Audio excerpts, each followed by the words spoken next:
Former Countdown star Carol Vorderman took to social media and hit out at King Charles and Prince William's earnings. Carol Vorderman has slammed the financial gains of King Charles and Prince William as grubby and shocking in an explosive tweet blasting the secretive way she feels they've earned their millions. She has taken to social media to express her dismay over the king, the prince and their secret millions, the new documentary shedding light on the royal family's finances, and the subject stirred controversy among her nearly 1 million followers. In one explosive tweet, she shared, "Shocking. Sunday at the Times and #dispatches investigation into the grubby and secretive earnings of the royal family. Inkle charging huge rents to Marie Curie and Macmillan charities which they're patrons of and which we donate to. They get the money, the list is long." She continued the tirade with further revelations. Royal family, Sunday at the Times and #dispatches. The list of secretive money to the royals is truly shocking, including NHS paying the king £11 million, over 15 years, rent for a warehouse for ambulances, charging our NHS 67% more than for the previous tenants. A third tweet from the star called out, "Secretive finances of the royal family, money from charities, NHS, armed forces. Horrified. Shocking detail from Sunday at the Times and at Channel 4 #dispatches." However, not everyone agreed with Carol. "It's not secret, the accounts are publicly available. Are you suggesting the NHS landlord itself with one of the biggest property portfolios in UK should not be treated on commercial terms? Wow, what a childish, ridiculous, erroneous take," one tweeter blasted. While some called for change in an era of hardship and cutbacks, another argued, "Is it shocking? A big secret? It's been long known that the duchies bring in pound mis, which they pay tax on. Seems like a bit of faux outrage to me. Sick." Another quizzed, "Did you not know any British history? Be outraged by all means, but this is common public knowledge of how the country runs and who owns the land. It's also crown-owned, so not actually personal to them as all overseen. It was well-timed distraction though with the budget done." The reigning monarch and his first in line to the throne both hold a substantial property empire as the sovereign and the Prince of Wales, respectively.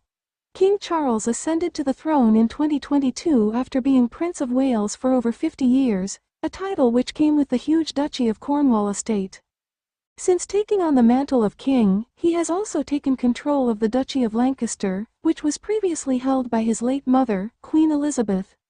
Moreover, at the age of 42, Prince William inherited the title of Prince of Wales and assumed the duties of the Duke of Cornwall, thus becoming the head of the Duchy of Cornwall. These titles come with fortunes and vast stretches of land from which their estates can derive profit. A recent probe revealed that they receive rental payments from bodies including Marie Curie, the NHS, and the Ministry of Justice, reports the Mirror. In the past, the range of landholdings owned by the king and his successor was accessible to government scrutiny. However, Channel 4's dispatches and the Sunday Times' fresh exposé has disclosed the king's handsome tax-free income, estimated at around £610 million. Official paperwork highlights charges levied for activities such as river crossings, unloading goods on shores, laying cables beneath various beaches, running educational establishments, charities, and even for grave digging. The Duchy of Lancaster and the Duchy of Cornwall, acting as landlords, have an agreement with the Treasury that exempts them from paying taxes on their corporate profits. However, it's important to note that the duchies are not directly funded by the British taxpayer but rather through leases and contracts in the names of King Charles and Prince William.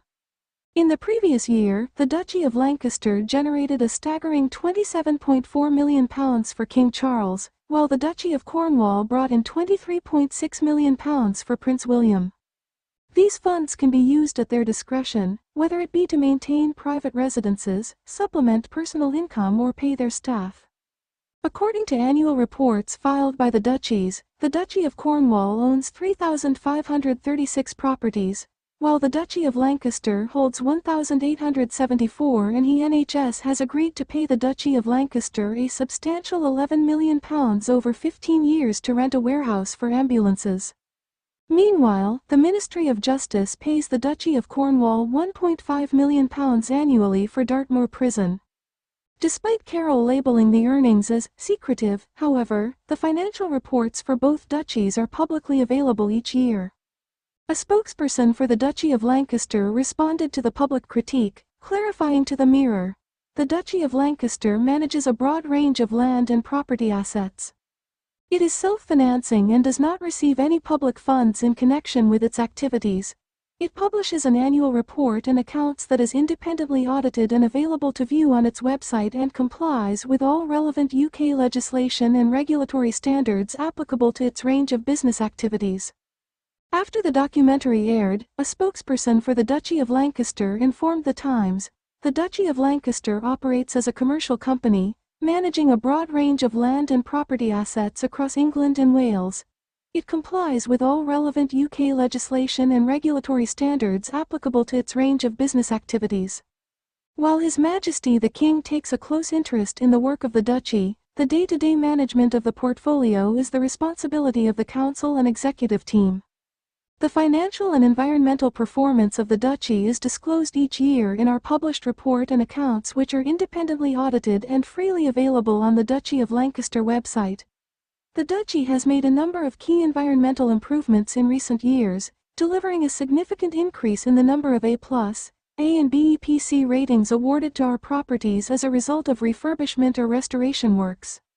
Moreover, a representative for the Duchy of Cornwall stated, "The Duchy of Cornwall is a private estate with a commercial imperative which we achieve alongside our commitment to restoring the natural environment and generating positive social impact for our communities."